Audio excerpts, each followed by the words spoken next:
Al-Mukarramun wal Muhtaramun, yang saya hormati, yang saya muliakan, jamaah Musalla An-Nur. Juga yang saya hormati, yang saya muliakan, segenap barisan tokoh masyarakat, tokoh agama, para alim ulama, asatiz, juga yang kita hormati Bapak RW, Bapak RT yang telah hadir bersama kita di pagi dan menjelang siang hari ini. Juga terkhusus kita berikan apresiasi kepada panitia Maulidun Nabi Muhammad sallallahu alaihi wasallam. Mudah-mudahan semua kita yang hadir di sini mendapatkan pahala dari Allah Subhanahu wa taala. Kita mengawali pertemuan kita dengan memanjatkan puja dan puji syukur kehadirat Allah Subhanahu wa taala. Karena sampai hari ini, sampai saat ini kita semua masih mendapatkan begitu banyak nikmat dari Allah Subhanahu wa taala. Dan mudah-mudahan kita semua yang hadir ini senantiasa istiqamah, taat, sehingga kita mendapatkan rahmat dan ridha Allah Subhanahu wa taala. Selanjutnya kita berselawat dan salam kepada junjungan alam manusia pilihan, contoh tauladan kita bersama, qudwatuna, nabi kita, nabi besar Muhammad sallallahu alaihi wasallam. Semoga dengan istiqamah juga berselawat kepada beliau kelak di yaumil qiyamah, kita khususnya yang hadir dalam kesempatan ini termasuk di antara umat beliau yang kenali sebagai umatnya, dan kita semua mendapatkan syafaatnya, dan pada akhirnya kita semua bersama beliau berjalan di belakang beliau menuju surganya Allah Subhanahu wa taala. Amin ya Allah ya Rabbal alamin. Aminnya nggak kencang. Emang kalau musala An-Nur saya juga udah menduga sih ya, karena kan saya ngantor di sini 5 tahun bolak-balik. Sebenarnya udah soleh dan soleh semua ini, iya. Bapak-bapaknya aja nih saking solehnya kalau batuk itu selawat dan keluar. Belum aja udah sholat bapak-bapak. Apalagi ibunya tuh, masya Allah. Ibu kalau latah itu bukan yang keluar yang di Ragunan, tapi kalau latah baca surah Yasin ibu. Alhamdulillah. Cuman emang karena hari ini kita cuman pendengar aja satu kisah manusia. Tadi disampaikan oleh Pak RW luar biasa ya. Pak RW kita tadi itu kudunya mau dilanjutin baik tadi ya. Udah pas banget itu. Manusia basar tapi laisa kal basar. Manusia bukan sembarang manusia. Manusia agung. Manusia pilihan. Manusia terbaik. Manusia terbaik di mana?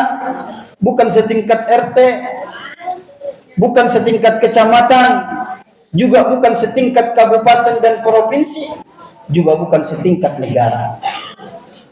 Tapi yang ingin kita dengar kisahnya hari ini adalah seorang manusia yang terbaik, yang terseleksi dari sekian banyak, bukan hanya dari golongan manusia, tapi dari seluruh ciptaan Allah yang ada di alam semesta ini. Manusia aja Bapak Ibu, kalau kita hitung-hitung nih, maka kita ngitung-hitung dari zaman Nabi Adam sampai sekarang udah berapa tuh jumlahnya? Ada enggak 10 miliar? Lebih kali ya. 100 miliar juga bisa. Puluhan ribu tahun. Sampai hari ini, sampai hari kiamat. Anggaplah manusia itu ada 100 miliar. Bapak Ibu yang dimuliakan Allah. Ini mari kita dengarkan dengan iman. Ada manusia 100 miliar. Itu enggak semua sama kualitasnya. Dipilih sama Allah. Paling tidak kita merujuk dengan apa yang disampaikan oleh lisan Kanjeng Nabi. Dari sekian manusia yang banyak ini, yang miliar-miliar ini, keluarlah yang terbaik berjumlah 124.000 nabi. Berapa jumlahnya? Ini memang biasanya penyakitnya begini nih, kalau ada makanan kurang konsentrasi. Masya Allah. Berapa jumlahnya? 124.000. Nah, dari 124.000 ini dipilih lagi, Bapak Ibu. Diseleksi lagi. Menjadi berapa? Ada yang tahu? 313 nabi. Setelah terpilih 313 nabi, dipilih lagi menjadi berapa? 25 nabi plus rasul. Begitu ya. Jadi kalau yang 313 tadi nabi doang. 25 nabi dan rasul. Ternyata dari 25 nabi dan rasul ini diseleksi lagi tuh, masuk semifinal. Berapa jadinya tinggal? 4. Menjadi 5. 5 ini apa gelarnya? Nabi dan Rasul. Ada satu lagi di belakangnya. Nabi dan Rasul ulul azmi. Tuh, 3. Jadi Bapak Ibu yang dimuliakan Allah, tadi ya, yang miliaran-miliaran jumlah manusia ini, itu 5 besarnya yang itu tuh. Ini harus diingat nih, bukan setingkat negara, tapi seluruh dunia ini yang terbaik ini, yang 5 besar ini. Yang 5 besar ini kan namanya 5 besar, nanti kudu harus ada pemenangnya. Dipilih lagi. Siapa yang masuk grand final? Begitu ya. Grand final. Kalau grand final berapa orang tuh? 3 apa 2? Masuk dipilih dari 5 nabi dan rasul ulul azmi menjadi 2 yang masuk dan lolos ke babak final, yaitu nabi, rasul, ulul azmi dan kekasih Allah. 1 gelarnya Khalilullah, yakni Nabi Ibrahim alaihissalatu wassalam. Yang kedua Habibullah, Nabi kita tercinta Muhammad sallallahu alaihi wasallam. Nah, sekarang tiba saatnya nih yang paling mendebarkan ya, siapa pemenangnya? Analogi, contoh dari yang 2 ini. Makanya yang 2 ini Bapak Ibu sekalian, kalau kita nggak sebut nama yang 2 ini, sholat kita nggak sah. Itu saking hebatnya tuh yang 2 ini. Kalau kita nggak sebut yang 2 ini, timbang disebut doang kita lupa, maka sholat kita nggak sah. Khalilullah, kekasih Allah Nabi Ibrahim, Habibullah Muhammad SAW. Mau tidak mau, kemudian dipilih oleh Allah Subhanahu wa Ta'ala menjadi yang nomor 1, yakni Nabi kita, Nabi besar Muhammad sallallahu alaihi wasallam. Gelarnya bukan lagi Nabi Rasul Ulul Azmi, tapi gelarnya apa? Sayyidul Anbiya wal Mursalin. Artinya Sayyid, penghulu, kepalanya yang paling hebat daripada Nabi dan Rasul. Ini kan sampai di sini aja kita mestinya udah gemetaran ya. Cuman kita mungkin kagak paham selama ini. Giliran kita nonton apa tuh yang lagi viral. Final apa tuh? American Got Talent. Nah, ibu-ibu tahu nggak ibu-ibu? Pura-pura ibu-ibu. Padahal mah dipantengin ya. Jadi Nabi kita itu, Bapak Ibu sekalian yang dimuliakan Allah Subhanahu wa Ta'ala, adalah manusia yang terbaik dari sekian yang terbaik. Maka pantas dan wajar Rasulullah perolehannya, ya, prestasinya juga nanti memukau seluruh umat manusia yang ada di muka bumi ini. Kenapa memukau? Coba kita lihat. Sekarang kan tugas Nabi dan Rasul itu Allah berikan tadi. Berapa orang tadi Nabi dan Rasul? Nabi dan Rasul berapa orang tadi? 7.000. Langsung nambah, padahal udah makan ya. Berapa orang? 25. Terus yang tadi Nabi dan Rasul Ulul Azmi berapa orang? 5. Ulul Azmi itu artinya Nabi yang punya tingkat kesabaran yang tinggi. Kenapa? Karena dihadapkan dengan ujian, diberikan kaumnya dengan karakter yang begitu luar biasa, ngeyelnya. Makanya Nabi Nuh alaihissalatu wassalam, beliau berdakwah alfami'ah illa khamsina sana. 1000 dikurang 50 tahun, berapa tuh? 950 tahun Nuh berdakwah, dapat cuma berapa orang? 100 kurang. Ada dalam riwayat yang lain cuma 70 orang. Kemudian kita lihat lagi ulul azmi yang lainnya, Nabi Ibrahim juga sama, ratusan orang juga. Kita lihat lagi Nabi Musa berhasil membawa kaum Bani Israel eksodus ke Palestina. Jumlahnya dalam berbagai sirah kita baca cuma 500.000 orang. Nabi Isa apalagi malah beliau dikejar-kejar sama kaumnya.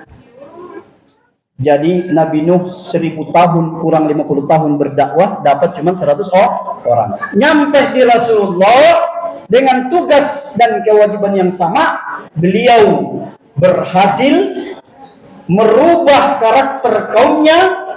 Berapa lama Ibu? Berapa lama dakwah Rasulullah? 23 tahun. Bukan hanya 100 orang, bukan hanya 1000 orang, bukan hanya satu kecamatan, bukan hanya satu kabupaten, bukan hanya satu provinsi, bukan hanya satu negara, tapi jazirah Arab.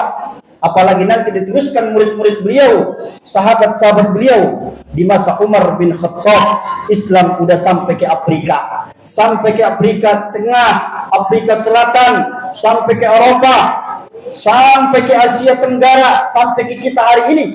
Itu Nabi dapatkan proses dakwah hanya sekedar 23 tahun lamanya. Sekarang pertanyaannya, yang perlu kita ketahui adalah apa rahasia Rasulullah? Inilah rahasia ini yang harus kita hadirkan hari ini. Kalau kita juga ingin jaya, rahasia Nabi ini, kunci yang dipakai Nabi inilah mestinya yang dipakai oleh umatnya hari ini kalau ingin hebat. Rahasianya Allah jelaskan dalam Al-Quran. A'udzu billahi minasy syaithanir rajim. Wa innaka la'ala khuluqin 'azim. Ternyata rahasia keberhasilan Nabi adalah karena khuluqnya beliau yang azim. Apa itu khuluq? Ada yang tahu khuluq? Khuluq itu adalah akhlak. Nah, jadi Bapak Ibu yang dimuliakan Allah Subhanahu wa taala, sampai di sini banyak di antara umat Rasulullah dengar akhlak, udah biasa itulah Pak Ustaz. Ceramahnya enggak ada yang lain, apa judulnya? Nanti dulu. Akhlak ini enggak main-main Bapak Ibu yang dimuliakan Allah. Allah sendiri yang menjelaskan tentang hal itu. Itulah kunci beliau bisa merubah jahiliyah yang begitu sifat kebinatangannya mendominasi pada masyarakatnya, dirubah dengan akhlak. Jadi Nabi itu Bapak Ibu yang dimuliakan Allah, beliau tuh nyapres nggak pakai uang nyaris, ya, nggak pakai apalagi serangan fajar, nggak ada. Jadi Nabi itu jadi pemimpin di Madinah nggak pakai uang, nggak pakai ngantar-ngantar sembako, nggak pakai ada serangan fajar, nggak pakai gandeng pengusaha, enggak. Nabi itu nanti jadi pemimpin beliau juga bukan beliau yang mencalonkan diri. Ini perlu kita paham, ya, supaya nanti bisa kita tarik dalam konteks hari ini. Cara memilih pemimpin gimana ya? Nah, contoh Rasulullah. Tapi apa yang menjadikan beliau bukan hanya kemudian menjadi pemimpin, tapi prosesnya yang perlu kita lihat adalah beliau diminta oleh masyarakatnya agar menjadi presiden, Bapak Ibu. Subhanallah. Kenapa bisa begitu kan? Gitu pertanyaannya. Kok bisa? Dia nggak ngasih apa-apa sama kita, nggak pernah ngasih sembako, nggak pernah ngirim duit, nggak pernah ngadain santunan, nggak pernah ngadain bantuan sosial. Kok bisa masyarakat itu udah nggak ada cinta yang lain? Engkau aja ya Rasulullah yang memimpinkan. Kok bisa? Jawabannya adalah akhlak Rasulullah, Bapak Ibu dimuliakan Allah Subhanahu wa taala. Nah, sekarang pertanyaan berikutnya. Akhlak itu apa? Kan perlu ya. Nah, supaya kita paham. Akhlak itu akar katanya khulqun. Apa akar katanya? Khulqun itu artinya perbuatan yang diciptakan Allah yang tidak nampak oleh mata zahir. Saya ulangin lagi ya. Karena tadi saya dengar dari panitia katanya banyak door prize ini. Banyak pertanyaannya Pak Ustadz. Ada motor, ada HP, door prize-nya. Benar apa enggak tuh? HP-HP-an kali. Banyak door prize-nya. Tuh hafalin tuh, bocah. Akhlak itu adalah berasal dari akar kata khulqun. Khulqun itu artinya perbuatan yang diciptakan Allah yang tidak nampak oleh mata zahir kita. Kalau yang nampak oleh mata zahir apa namanya? Khulqun. Wa fi khalqis samawati wal ard. Ini meja namanya khulqun, mikrofon khulqun, tikar khulqun, kipas khulqun, dinding khulqun. Ini semua khulqun. Kenapa dikatakan khulqun? Karena kelihatan oleh mata kepala. Kalau khulqun akhlak tadi perbuatan manusia tapi nggak nampak oleh mata zahir, tapi dirasakan dan bisa sangat diketahui keberadaannya. Lewat apa? Karena dia batin. Apa contohnya? Satu, kejujuran. Makanya beliau berapa sifatnya? Tablik. Ayo, sifat Rasulullah. Tablik. Tablik patona. Siddiq. Tablik. Siddiq. Patona. Satu lagi. Amanah. Tuh. Ini kalau kita mau mencontoh Rasulullah, mesti dihadirkan yang 4 ini pada setiap pribadi kita. Ini yang 4 ini. Ya. Makanya tadi saya jelaskan, ini kuncinya. Makanya momentum Maulid Nabi ini memang kudu yang kita sampaikan, udah jangan yang lain-lain dah. Bagaimana beliau bisa merubah masyarakat ketika itu? Sebab hari ini umatnya udah jauh daripada bimbingan Rasulullah SAW. Jadi itu. Maka yang lebih menarik lagi Bapak Ibu yang dimuliakan Allah Subhanahu Wa Taala, mungkin selama ini kita nggak menyadari. Ternyata umatnya ini, kita semua ini mulia, punya harga, itu bukan berada pada khulqun tadi, yang pada nampak oleh mata zahir tadi, bukan. Tetapi kita mulia karena apa, Bapak Ibu? Kita mulia karena ada pada khulqun tadi. Maka fokusnya mestinya fokus kepada khulqun. Makanya kata Rasulullah, innallaha la yanzuru ila suwarikum wa jasalikum. Allah nggak pernah menilai bentuk tubuhmu, tidak pernah menilai pakaianmu, tidak pernah melihat cantikmu, Allah tidak pernah menilai kekayaanmu, tetapi apa yang dinilai Allah? Walakinnallaha yanzuru ila qulubikum wa a'malikum. Kombinasi qulubikum dan a'malukum inilah lahir namanya khulqun. Bisa diikuti sampai di sini? Ya, ini mohon maaf nih, emang kalau penceramah murid biasanya harus kudu bisa nyanyi ya, bisa berpantun. Saya nggak bisa, Ibu. Ya, pengen saya nyanyi nanti pals. Ya, sudah saya coba beberapa kali, malah nggak enak kedengaran. Ya, suara sih nggak jelek-jelek amat.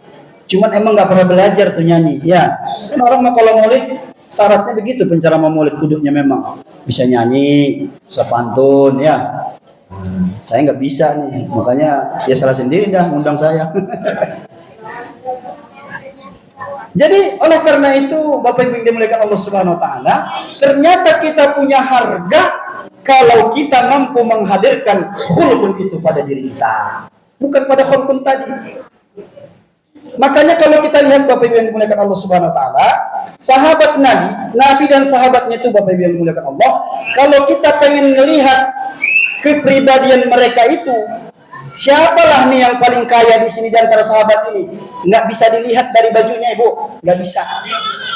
Nggak bisa dilihat dari kendaraannya, nggak bisa. Nggak bisa dilihat dari rumahnya, nggak bisa. Kita nggak bisa kenalin. Mana sih Abdurrahman bin Auf? Mana sih Utsman bin Affan? Mana sih Tolhah? Nggak ketemu. Kenapa nggak ketemu? Karena dalam sehari-hari sahabat yang kaya raya ini pakaiannya biasa-biasa saja, kendaraannya biasa-biasa saja, rumahnya biasa-biasa saja. Beda deh tua sama kita hari ini. Bu, Bu. Sekarang kalau kita mau tahu orang kaya, kalau sekarang ini ibu-ibu lihat apanya? Lihat apanya? Satu, tasnya tuh. KW apa? Ori. Kalau ori, kira-kira dia punya duit banyak apa punya duit dikit? Banyak. Terus nih yang di sini nih, apa namanya? Nih, saya kalau orang nanya jam berapa Bu sekarang? Ini. Kalau ada berjajak di sini, saya ini ibu dulu ya, mohon maaf nih bapak mencuekin dulu. Suatu kali saya sebulan yang lalu dapat amanah menerima besan dari Jakarta. Saya kaget ibu, kaget apa? Saya nggak tahu ya, saya nggak mau berburuk sangka. Tapi yang saya lihat itu masya Allah, itu cincin besan itu, bukan cincin gelang. Dari sini kalau nggak salah saya hitung itu ada sekitar segini, dari sini ke sini penuh, kiri kanan kuning. Ada nggak emas? Ada nggak yang warna kuning selain emas? Ada ya? Oh jangan-jangan itu kali ya? Apa namanya? Tembaga bukan kuning. Kayaknya bunyinya sih meyakinkan begitu. Kiri kanan tuh, subhanallah. Tapi melihatnya juga nggak bagus. Kenapa nggak bagus? Karena udah overload, nggak pada tempat tuh. Jadi kalau ibu nih panitia nih, kalau saya di sini kemarin rapat panitia, saya bilangin aja, kalau mau lihat sumbangan yang paling gede, ya kan? Kalau kita mengacu kepada pribadi Rasulullah dan para sahabat, ya kan? Gak bisa kita kenalin mana nih uang yang banyak, nggak bisa. Tapi kalau sekarang gampang, lihat aja rumahnya, lihat aja mobilnya, benar ya? Kira-kira kalau mobilnya 3, duitnya banyak apa dikit? Dikit. Nah itu kita kebalik daripada sahabat. Kita nih sekarang ini umatnya ini Bapak Ibu yang dimuliakan Allah, kelihatan kaya kalau melihat pakaiannya, kerudung makan ada yang 5 juta ya. Nih, ibu sini ada nggak yang 5 juta? Ada. Subhanallah, ini seragamnya aja nih, coba nih udah berapa macam seragamnya, ya kan? Kita hari ini kalau melihat orang kaya itu nggak bisa melihat kepribadiannya, tapi lihat pakaiannya, lihat mobilnya, lihat rumahnya, ketahuan orang kaya. Sahabat kebalikannya, kalau kita melihat itu nggak ketahuan mana yang kaya, mana yang miskin. Makanya subhanallah, dalam kitab Hayatus Sahabah itu Talha bin Ubaidillah, Bapak Ibu yang dimuliakan Allah, ini pelajaran. Kan kita mencontoh nih Maya. Talha bin Ubaidillah dalam kitab Hayatus Sahabah pernah bersedekah berapa? Bi alfi dinar, bi alfi dirham, bi alfi mi'at dirham. 100.000 dirham. 1 dirham itu 70.000. Kalau 100.000 berapa tuh? 1 dirham 70.000. Kalau 100 dirham berapa tuh? Nggak ada yang bisa matematika nih.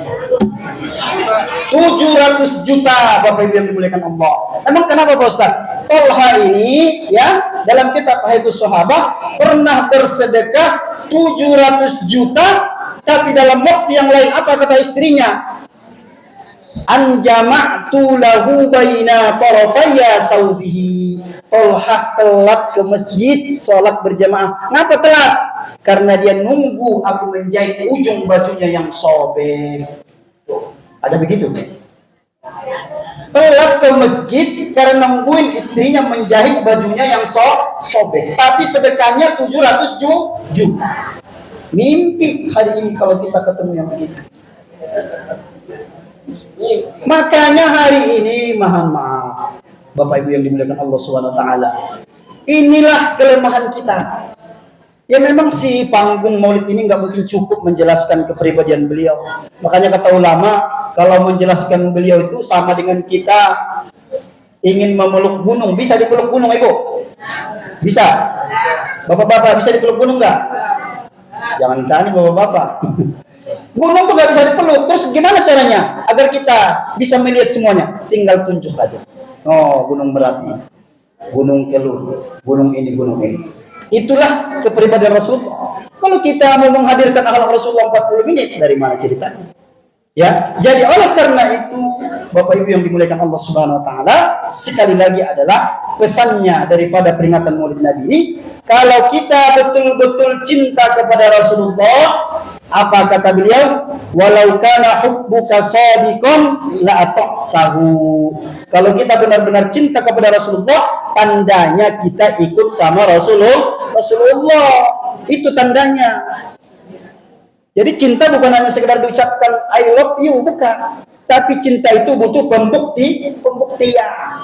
Kalau kita benar-benar cinta sama Rasulullah, tandanya yang paling nyata kita ikut beliau. Jadi kalau beliau ke timur, ya kita ke timur. Beliau ke barat, kita ke barat. Gitu maksudnya. Maka oleh karena itu, apa yang kita contoh dalam hal ini? Kalau kita ingin mencontoh tadi kan nggak mungkin. Tapi saya ingin menghadirkan begini. Satu, ini buat bapak-bapak khususnya. Rasulullah Sallallahu Alaihi Wasallam, ini kalau kita bapak-bapak sekalian, betul-betul cinta kepada beliau, maka setelah peringatan Maulid Nabi ini, harus kita dapatkan ini. Apa? Salah satu kegiatan ataupun ibadah beliau yang tidak pernah beliau tinggalkan sepanjang hidupnya adalah sholat itu selalu berjamaah. Ya, sepakat gak nih? Musola Nur. Jadi nanti ini enggak cuma 3 saf lagi, 4 saf.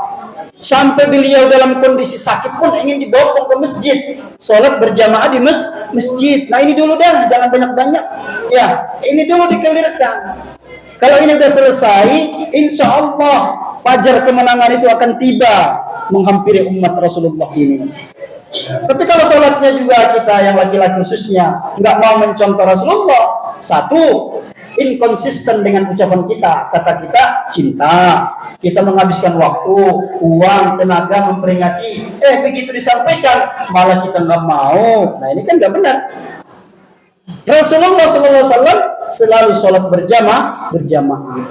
Jadi kalau misalnya kita ini Bapak Ibu sekalian, terutama Bapak-Bapak, mulai hari ini tidak ada sholat yang kita kerjakan, khususnya yang wajib, kecuali kita laksanakan di musola dan masjid-masjid terdekat. Makanya kata Nabi ada begini ungkapan, kata Rasulullah dalam hadis sahih, walau ya'lamun nas, seandainya manusia tahu, maksudnya umat tahu, mafin nida, apa itu yang terdapat pada panggilan azan, au fis shaffil awal, atau pada shaf yang pertama, salat shaf yang pertama. Summa lam yajidu, kemudian mereka nggak bisa mendapatkannya, illastahamu, kecuali dengan diundi, lastahamu, maka pasti jamaah musholla An-Nur diundi juga mau, asal yang penting boleh azan, boleh sholat di shaf pertama. Ada begitu sekarang. Kita lihat di depan pintu masjid ngumpul-ngumpul rame-rame. Ada apa tuh?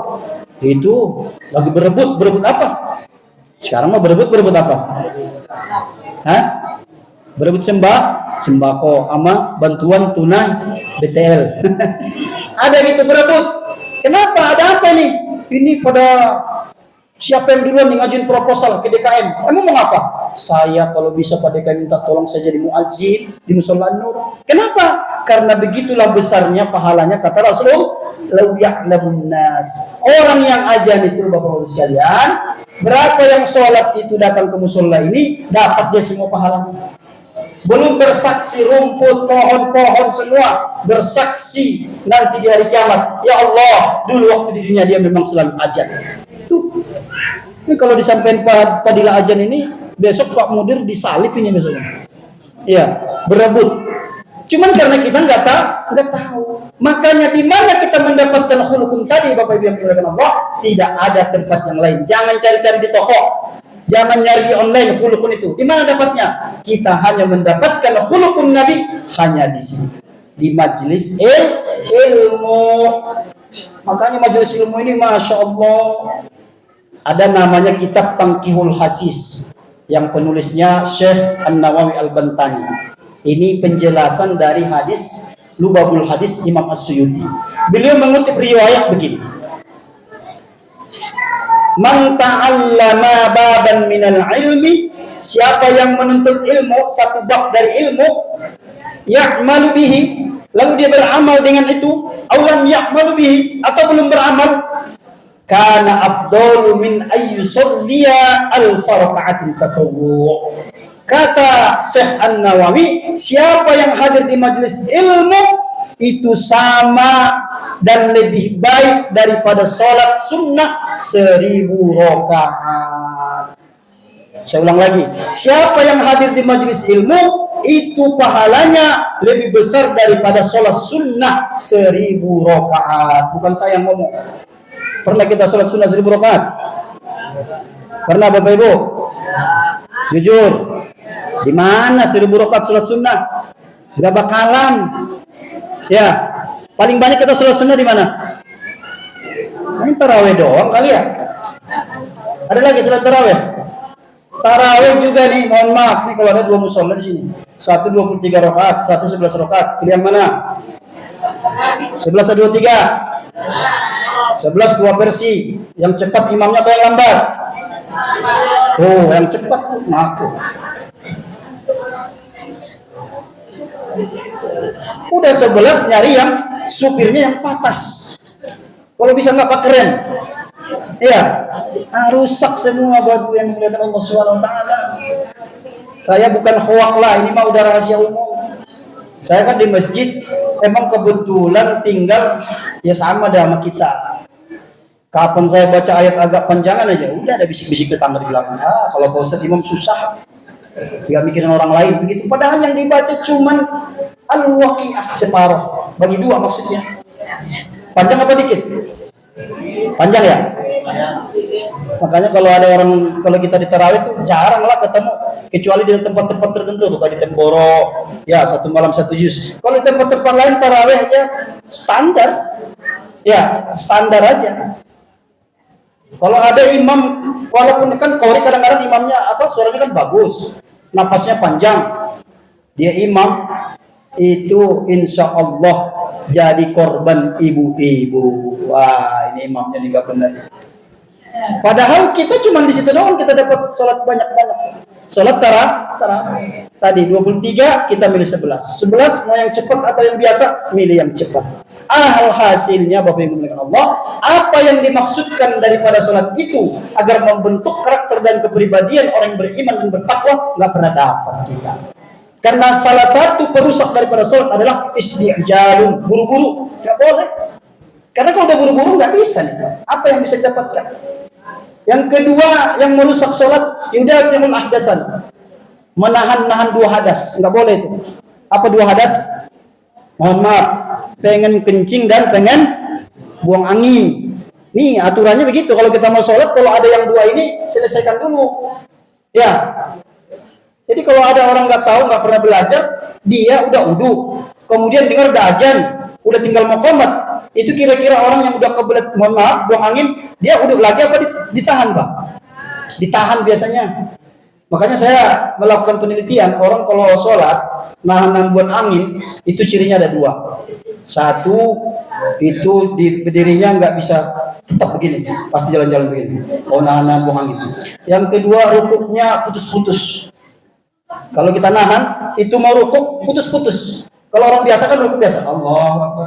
Kalau orang yang nahan buang angin, kalau dia mau rukuk tuh pelan-pelan, karena takut keluar, berjuang terus sampai tahiyat terakhir. Udah mau terakhir, fil alamina inna, dulu keluar kentutnya, baru fil alamina innaka hamidum majid. Makanya nggak boleh ditahan. Kalau kita udah uduk pun, pengen yang 2 itu selesaikan dulu. Karena itu merusak sholat. Tuh, ya. Jangankan itu makan aja nih kita lapar, ya. Kita lapar banget nih maksudnya, bukan lapar-laparan. Lapar banget emang waktunya udah lewat, terus makanan udah terhidang. Itu aturannya kita makan dulu. Jangan sholat dulu. Kalau sholat dulu rusak sholatnya. Ya, makanya oleh karena itu sebenarnya sumber khuluqun kita adalah ketika kita mampu melaksanakan sholat dengan sempurna, ittiba'ur rasul, mengikuti sholatnya Rasulullah SAW. Bagaimana sholatnya Rasulullah? Emang kita nggak bisa mencontoh beliau dah tuh. Cuman kita pengen tahu aja. Idza shalla qama hatta tatafattara rijlahu. Kalau Nabi sholat itu sampai bengkak-bengkak pecah kakinya. Pernah kita sholat bengkak, Ibu? Gara-gara apa? Kelamaan berdiri di kereta api. Samurat. Itu doang kita bengkak mah. Cantengan. Kaki kita baru bengkak. Kalau sholat kita sampai bengkak, belum pernah. Nabi itu sampai hatta tatafattara. Bunda kita Aisyah bertanya, ya Rasulullah, ini buat apa sih? qad ghufira laka ma taqaddama min dzambi wa ma ta'akhkhar. Bukankah dosamu sudah diampuni yang lalu maupun yang akan datang? Kenapa mesti begitu? Apa dijawab Nabi? Afala akuna abadan syakura. Apakah aku tidak boleh menjadi hamba yang bersyukur? Nabi aja mengucapkan begitu, apalagi kita. Maka oleh karena itu kembali lagi kepada tadi, ini aja yang kita bawa ke rumah. Jadi berarti kesimpulannya adalah kalau kita hari ini ingin satu, karena tadi khuluq tadi itu satu, mampu merubah keadaan yang begitu gelap menjadi terang benderang. Artinya apa? Berarti hari ini umat Rasulullah kalau ditimpa masalah, ditimpa musibah, ditimpa ujian, maka tidak ada solusinya kecuali kita punya senjata yang bernama khuluq. Kalau punya itu selesai semua, nggak ada masalah lagi. Semua teratasi dengan sempurna. Tapi kalau khuluq pun nggak ada, sampai kapanpun tidak akan pernah selesai. Hanya tambal sulam saja. Inilah yang terjadi hari ini, di mana umatnya hari ini tidak tahu sisi mana yang harus diambil daripada nabinya. Bahkan hari ini Masya Allah bertolak belakang 180 derajat. Umat Rasulullah hari ini fokus kepada khulqun tadi. Baju yang mahal, sepatu yang mahal, kendaraan yang mahal, rumah yang bagus. Kalau kita lihat di media sosial, Instagram, Facebook, YouTube, apa yang paling ramai penontonnya Bapak Ibu? Iya, maksudnya acara apa yang paling ramai? Yang views-nya itu sampai 20 juta, 30 juta, 50 juta, ada 100 juta. Acara apa? Acara artis ngunjukin rumahnya tuh. Pernah gak kita tuh merenung sampai ini? Kalau dipikir-pikir artis itu tadi tuh yang nontonnya puluhan juta itu apa acaranya tuh? Cuma dia nunjukin, wah ini pemirsa rumah saya ada kolam renangnya, ada di atas, ada liftnya, ada segala macam. Ntar lagi mobilnya, itu aja yang diunjukin sama dia. Tapi itulah yang paling banyak penontonnya. Kenapa? Karena tanpa kita sadari, meskipun tidak terucap, kita kepengen itu. Karena kita anggap kita mulia karena itu. Padahal tadi Nabi tegaskan, la yanzuru ila ajsamikum wa a'malikum. Tidak dilihat itu. Tapi yang dilihat adalah khuluqun kita tadi. Makanya hari ini ibu-ibu, bapak-bapak banyak yang salah kaprah. Kadang-kadang cuman lihat anaknya timbang lewat, kalau lihat nunduk tangan begini. Permisi. Oh, itu anaknya bagus. Kenapa? Oh, akhlaknya bagus. Kita hari ini ngelihat orang misalnya para calon-calon pemimpin. Kalau kita lihat dia pakai sorban, pakai gamis, pakai topi, apa komentar kita? Oh, kalau yang nomor 1 ini nih, nomor 2 ini, nomor 3 ini kayaknya bagus itu, kayaknya itu kita pilih. Kenapa? Tuh lihat pakaiannya tuh, Masya Allah. Dia kerjanya cuma keluar masjid, masuk masjid. Simplifikasi terjadi pada akhlak. Parsial, padahal akhlak itu nggak bisa begitu. Akhlak itu karakternya satu, permanen, nggak berubah-berubah. Makanya kalau kita jalan ke hotel bintang 5, Bapak Ibu sekalian, pasti semua kita ngalamin. Kita akan dilayani dengan service full, wajah senyum, ayo Bu silakan. Ada yang mau diangkat barangnya Bu? Ada, nih diangkat. Tapi begitu kita ketemu lagi besok sama dia di rumahnya, dijamin nggak begitu pelayanannya. Kenapa? Karena dia ramah, wajah senyum tadi di hotel, bukan karena Allah, tapi karena tugas. Nah ini jadi akhlak itu, khuluqun itu adalah satu karakternya permanen, nggak berubah-berubah. Dia itu karakter yang sudah menjadi sebuah habit dalam diri seseorang, nggak bisa dirubah segampang itu. Saya punya jamaah di rumah tuh. Kan saya lagi jualan sepatu, kan kostumnya beda Bapak Ibu. Lagi mengajar sama lagi jualan beda. Nggak mungkin saya yang jualan begini. Ya, kalau saya jualan pakai kaos lah. Kaos lah pakai topi. Barusan di masjid tangan saya dicium sama dia, Ustaz. Nyampe di situ beli sendal dia. Ini berapa Bang? Katanya sama saya. Masya Allah, saya bukan mau dipanggil Ustaznya, bukan.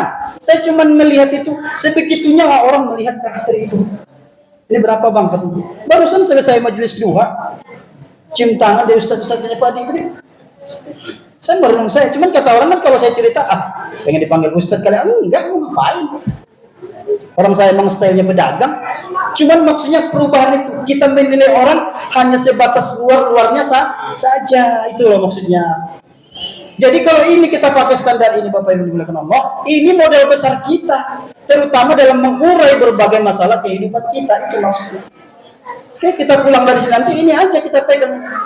Oh, berarti kalau kita punya masalah yang kemelut, ribet, nggak bisa dicari jalan keluarnya, maka jangan-jangan saya sebagai istri belum punya akhlak, saya sebagai suami belum punya akhlak, saya sebagai anak belum punya akhlak. Kalau sudah ada khulukun atau akhlak, maka semua akan terselesaikan. Jadi tugas kita menghadirkan khulukun tadi pada setiap pribadi. Makanya wa innaka la'ala khuluqin adzim. Tapi sekali lagi tadi Bapak Ibu yang dimuliakan Allah, itu kita dapatkan hanya di majelis ilmu. Makanya ilmu itu diapresiasi dalam Islam. Ya. Jadi kita jangan geli sama masjid, sama musola. Jangan geli sama majelis ilmu. Perintah Nabi siapa yang memerintahkan supaya datang ke majelis ilmu? Bukan ustaz, bukan ulama, tapi Kanjeng Nabi. Fa iza marartum biryadil jannah farta'u. Kalau kamu lewat di taman surga, berhenti, singgah, diami, duduk sebentar di situ, dengarkan supaya Anda mendapatkan rahmat dan ampunan Allah. Makanya ini kita ini Masya Allah, ini dilaporkan sama malaikat sekarang sama Allah. Ya Allah, jangan kau berikan sesuatu kepada hamba-hambamu yang hari ini yang terbaik, kecuali nanti mereka pulang dalam keadaan engkau ampuni dosa-dosanya ya Allah. Gak ada yang amin ini. Masya Allah. Ada dosa diampunin. La haula wala quwwata. Pada bengong kali semua. Ya, jadi oleh karena itu ini di sini kita mendapatkan akhlak Rasulullah. Kalau kita ingin menjiplak, mengcopy paste kepribadian beliau, maka tidak ada tempat lain kecuali hadir di sini. Maka kalau kita urut memang banyak. Nanti anak-anak tadi udah membaca syair mengenali beliau dari anak-anaknya, dari istri-istrinya. Berapa anak Rasulullah? Tom, berapa anak Rasulullah, Tom? Nah, ini gimana kita nih Maulid Nabi nih? Udah berapa puluh kali nih? Berapa anak Rasulullah? Semua dah. Bapak Ibu juga. Lah, nah ini repotnya kita nih. Giliran artis nanti sampai mohon maaf nomor celananya juga kita hafal tuh. Ya, sama Nabi kita, anaknya kita kata tahu berapa? Ini tolong panitia diberikan hadiah paling besar ini ya. Siapa yang dapat? Berapa anak Rasulullah? 1. Nah, jangan 7 doang. Anak-anak Nabi ada 7 orang, 3 laki-laki, 4 perempuan. Pertama Qasim, Abdullah, Ibrahim, Zainab, Ruqayyah, Ummu Kulsum, Fatimah. Jadi berapa? 1. Nyanyiin atuh, nyanyiin berenak. Ayo, 1, 2, 3.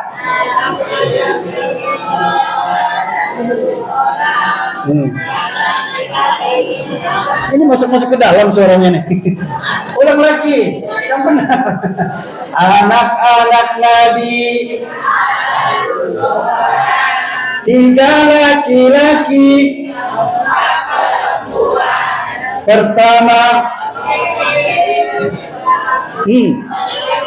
Masya Allah. Ya udah dah, jangan terusin lagi.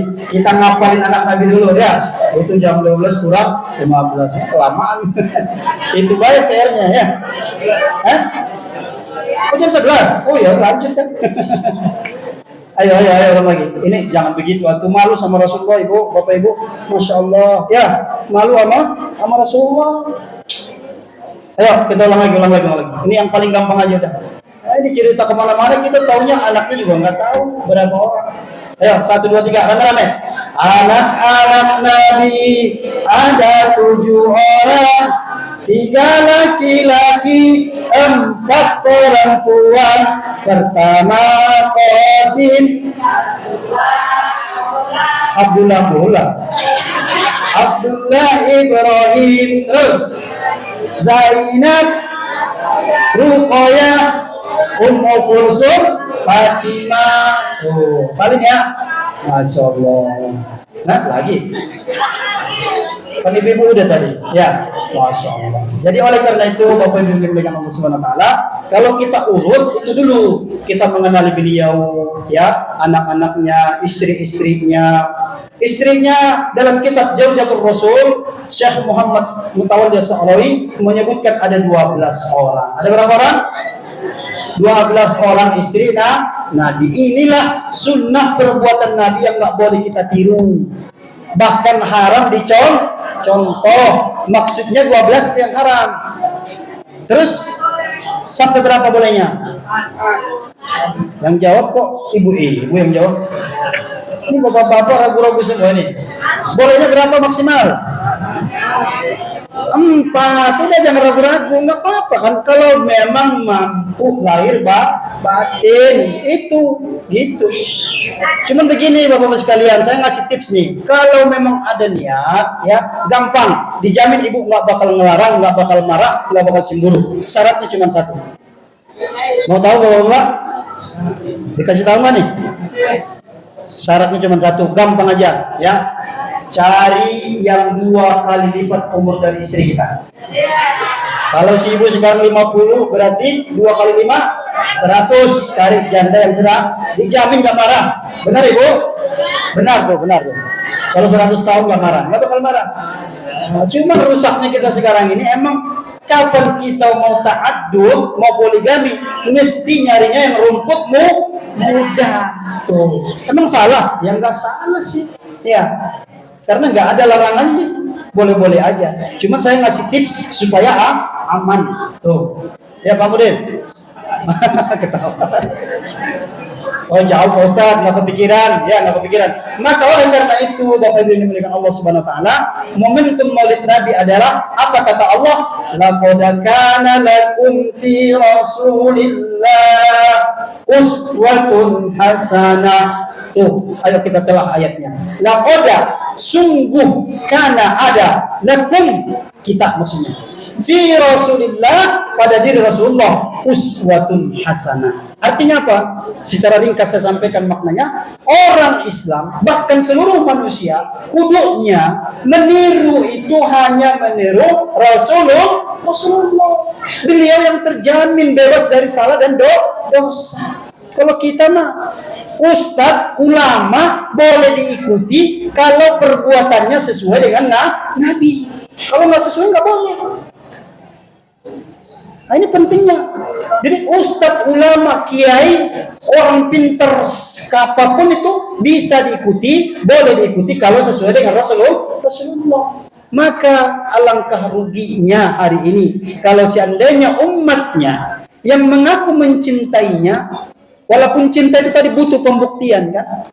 Saya teringat salah satu kisah dalam kitab Asy-Syifa ditulis oleh ulama bernama Qadi Iyad. Apa kata beliau?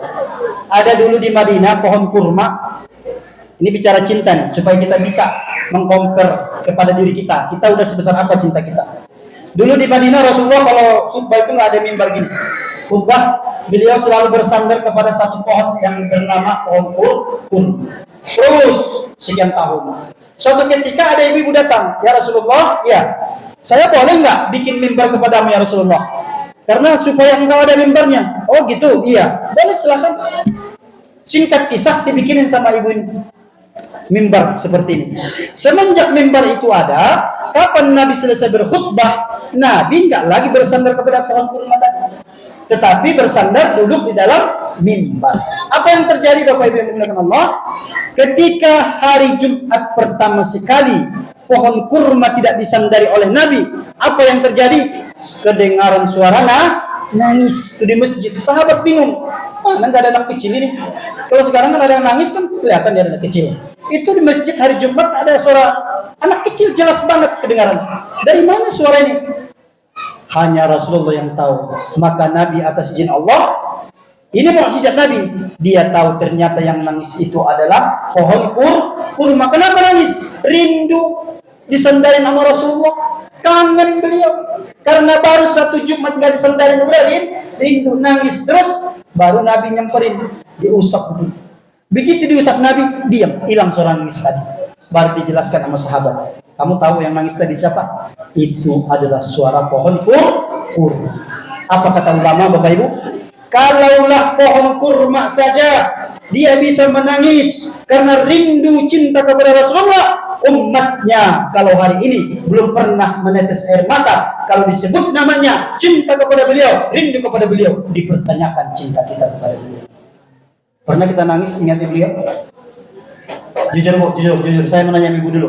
Pernah nggak ibu-ibu begitu dengar Allahumma sholli ala sayyidina Muhammad wa ala ali sayyidina Muhammad, rasanya dalam hati itu sedih gitu. Pernah ibu? Ini Allah melihat Bu, pernah? Ini jadi saksi nanti dia nggak pernah? Alhamdulillah. Bapak-bapak pernah Pak? Pernah? Tapi kayaknya ragu nih. Meragukan gitu. Subhanallah, pohon kurma nangis. Kenapa kita nggak bisa kurma yang nggak ada nyawanya bisa menangis? Karena sabbahalillahi ma fis samawati wa fil ardh. Karena pada hakikatnya memang semua yang ada di alam semesta ini bertasbih kepada Allah Subhanahu wa taala. Tapi ini catatannya, ini khawasun Nabi, adalah kekhususan untuk Nabi. Jadi jangan juga nanti Pak Kuna diusap-usap pohon apa tuh? Pohon sirsak. Kenapa diusap pedeken? Nangis, jangan begitu. Ini khusus untuk Nabi. Nah, ini kadang-kadang kan kalau ngaji nggak tuntas, kadang-kadang suka-suka salah. Ya, masa iya sih? Lah, iya, itu khusus Nabi. Nabi diberikan Allah kemampuan bisa mendengar suara tangisan pohon kurma. Lalu kenapa kita nggak muncul rasa itu? Sebabnya hanya satu. Kalau jujur, kita memang Bapak Ibu yang dimuliakan Allah belumlah kenal seutuhnya kepada beliau, belum kenal perjuangannya. Tadi anaknya aja kita masih apalagi perjuangan beliau, masya Allah. Ini kalau kita cuplik keluarga beliau misalnya, kita dapat keluarga. Subhanallah. Nabi, Bapak Ibu yang dimuliakan Allah, meskipun sudah di Madinah berarti beliau umurnya nggak muda lagi, sekitar hampir menjelang 60. Tapi apa yang beliau contohkan dalam rumah tangga, terutama kepada Bunda Aisyah, karena Bunda Aisyah ini satu-satunya istri beliau yang dinikahi dalam keadaan gadis, masih muda, 12 tahun baru mereka campur di Madinah satu rumah, ya 12 tahun. Jadi Bunda Aisyah ini memang salah satu istri beliau yang paling cantik, paling manja. Jadi Nabi meskipun dia tua umurnya 60 tahun, apa yang dia contohkan kepada kita? Itu kalau sama istri di rumah beda sifat beliau di luar. Oh, di luar gagah begini. Di medan perang, waduh. Ya, dalam kitab-kitab dijelaskan kalau di medan perang, beliau dulu di depan, baru pasukannya. Kalau sekarang kan pemimpin beda. Ayo katanya, ayo. Dia di belakang. Nah, kalau Nabi pemimpin gak begitu. Tapi begitu pun gagahnya Nabi di medan perang, di luar berwibawa, sampai di rumah beliau sebagai suami yang begitu romantis. Apa romantisnya beliau? Di antaranya yang dijelaskan oleh ulama kepada kita, beliau Rasulullah kalau minum nih nggak pernah mau ngabisin isi satu gelas, nggak mau. Kenapa? Ada yang tahu? Karena mau berduaan sama Bunda Aisyah. Hebatnya lagi bukan hanya minum satu gelas, tapi di mana Rasulullah minum nih, misalnya sini. Nanti Bunda Aisyah minum di situ lagi. Atau sebaliknya, ketika Bunda Aisyah minum di sini nih, nanti Rasulullah nyari mana nih bekas bibirnya, di situ lagi. Kita ada begitu? Ada yang ada juga kita ini dikasih gelas. Ini bukannya bekas kamu tadi nih. Kalaupun kita minum tadi sebelah mana sih? Sebelah mana? Kita nyari-nyari tempat yang lain. Mana romantisnya? Kata Pak Gunadi, kan saya udah tua Pak Ustaz. Tuh, Rasulullah udah tua, tapi romantis. Sekali doang tuh Nabi nggak menghabiskan minuman. Biasanya kan disisain, sekali disisain tuh. Begitu disubuhin, dikasih minum, pulang dari keluar, diminum sama Nabi. Begitu diminum sama Nabi, tumben-tumbennya sekali itu nggak dihabisin. Biasanya kan disisain. Aisyah sampai cemberut tuh. Aduh, kalau bahasa kita sekarang mah, ya yang gimana sih gitu kan? Dihabisin sama Nabi. Ternyata Bunda Aisyah walaupun dengan kesal sedikit, bawalah gelas ini ke dapur. Maklum Bu, zaman dulu belum ada PLN. Di dapur pakai penerangan apa ada. Begitu nyampe ke dapur, Bunda Aisyah kaget setengah mati. Kenapa? Ternyata yang dia tuang tadi bukan gula, tetapi yang dia taruh itu adalah garam. Nabi ternyata makanya dihabisin. Kenapa dihabisin? Begitulah Nabi nggak mau menyakiti istrinya. Coba kita gitu Pak Isan, bunuh melayang bisa gelas itu. Keluar ya. Kalau kita disuguhin lah tuh air garam, apa reaksi kita? Jujur. Minimal begini kita. Apa-apaan ini? Begitu ya? Masya Allah. Nabi enggak, malah ditutupin agar Bunda Aisyah dia sendiri yang ngerasa nangis. Bunda Aisyah di dapur merasa bersalah. Nah ini, jadi ibu-ibu juga kalau merasa bersalah minta maaf. Ini kan karena ibu-ibu juga.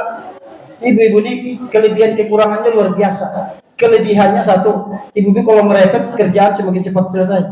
Nah itu satu kelebihannya. Tapi yang kedua kelemahan ibu-ibu biasanya itu kalau memori-memori yang buruk itu gampang tersimpan rapi. Walaupun peristiwa itu sudah terjadi 10 tahun yang lalu, ingat baik gitu.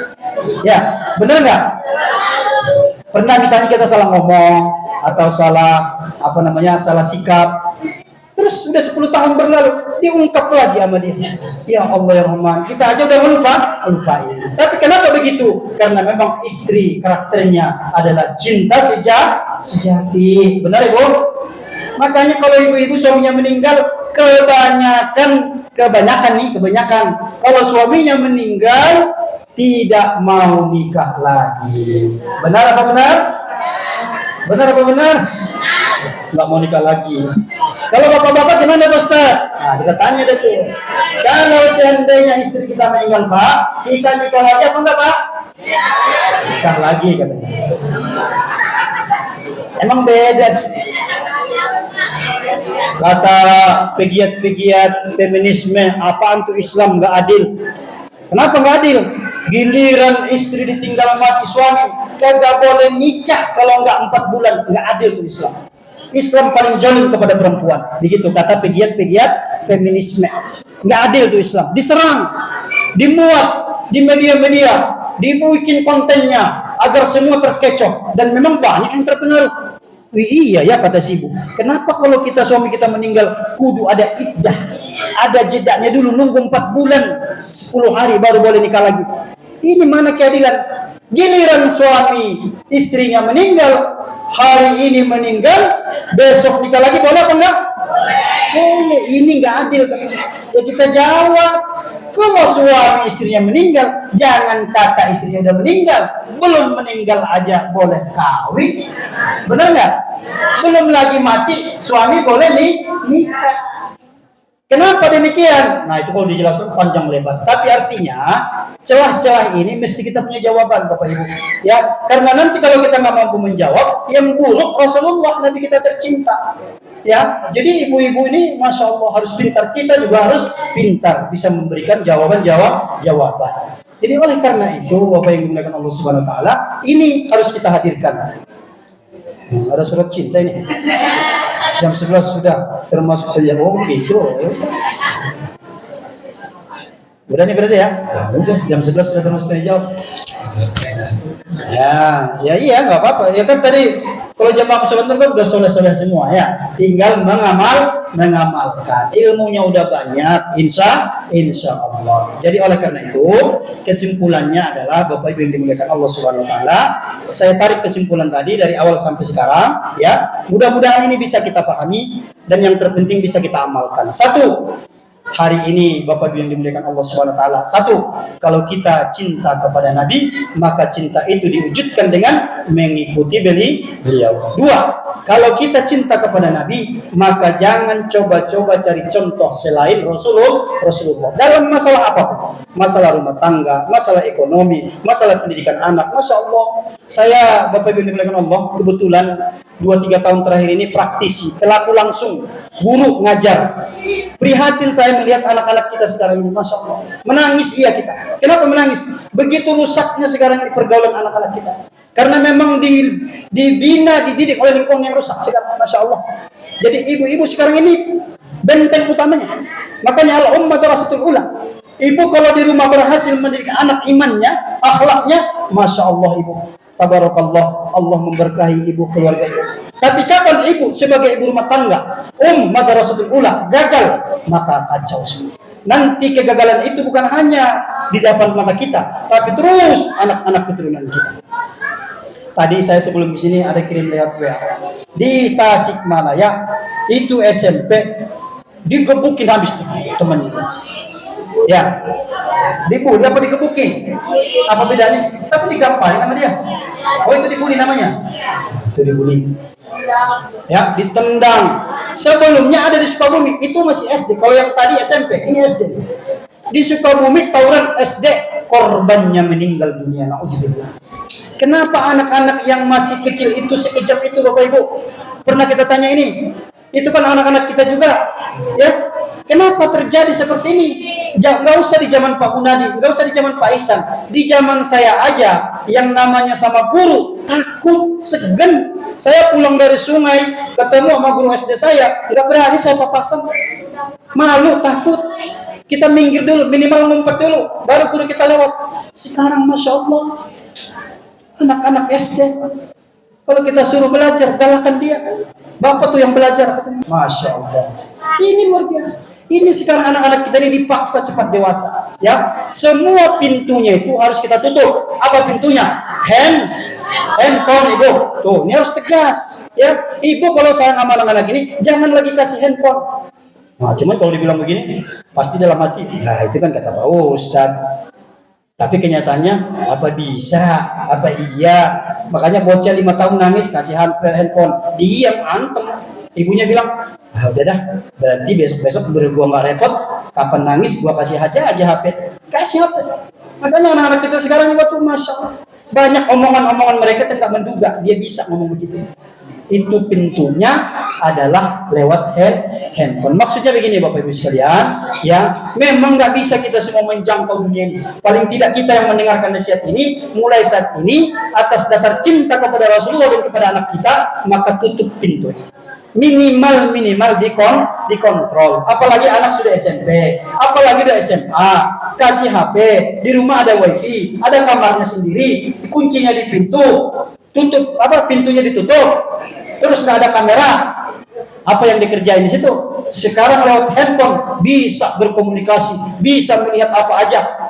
Wajar kalau kemudian anak ini begitu tadi kejam, karena dia melihat mencontoh. Belum lagi saya merujuk kepada apa yang diteliti oleh Bunda Nurul Warisman, itu juga menjadi perenungan kita bersama. Apa kata beliau? Sekarang ini bukan lagi pandemi COVID-19, tapi apa kata beliau? Sekarang ini Indonesia pandemi zina. Alhamdulillah. Ada anak SMP kemarin, dia menghamili temannya 4 orang. Ditanya sama salah satu tokoh, kamu ngelakuinnya di mana? Di rumahnya Pak Ustadz. Anak perempuan kita, anak gadis kita, yang kita biayain, yang kita sayang sama dia, yang kita berpeluh keringat mengorbankan segalanya untuk dia, ayahnya pergi, ibunya pergi, ditinggal anak, karena asumsinya tadi anak yang penting diberikan kebutuhannya, walaupun tadi kasih handphone, kasih rumah, kasih baju, kasih motor, sisanya orang tua nggak peduli. Yang terjadi, anak yang kita lahirkan berzina di rumah kita sendiri. Silahkan pertanggungjawabkan nanti dari kiamat. Nah, ini kan kita kan semua, makanya di ayat itu, man kana yu'minu billahi wa qad kana lakum fi rasulillahi uswatun hasanah liman kana yarjullaha wal yawmil akhir. Artinya apa? Orang yang mampu mencontoh Rasulullah sebagai teladan hanya ada satu. Siapa dia? Yang beryakin, punya keyakinan sempurna berjumpa dengan Allah dan berada di akhirat nanti. Artinya apa? Kita kalau nggak yakin berjumpa dengan Allah, nggak mungkin kita bisa mencintai Rasulullah. Nggak bisa kita mencontoh beliau. Jangan lagi dalam hal bersedekah. Tadi yang saya sampaikan, ada yang 100 juta, 700 juta. Kita timbang panitia murid Nabi datang ke rumah kita. Tok. Assalamualaikum, Pak Haji. Ya, remaja nih dari Musola Nur. Ya, ada apa nih? Ini meminta sumbangan panitia murid Nabi. Oh, ya begitu ya. Kalau bagus dikasih sampai 20.000 bagus. Ada yang ngomel. Apa dia bilang? Kalian itu kalau nggak punya uang nggak usah bikin acara. Begitu ya? Kalau nggak punya nggak usah acara. Sono. Udah nggak ngasih ngomel tuh. Padahal dia ngasih maulid Nabi itu bukan buat siapa-siapa, buat Islam. Agar Nabi itu disampaikan kepribadiannya, agar supaya dicontoh sama umatnya.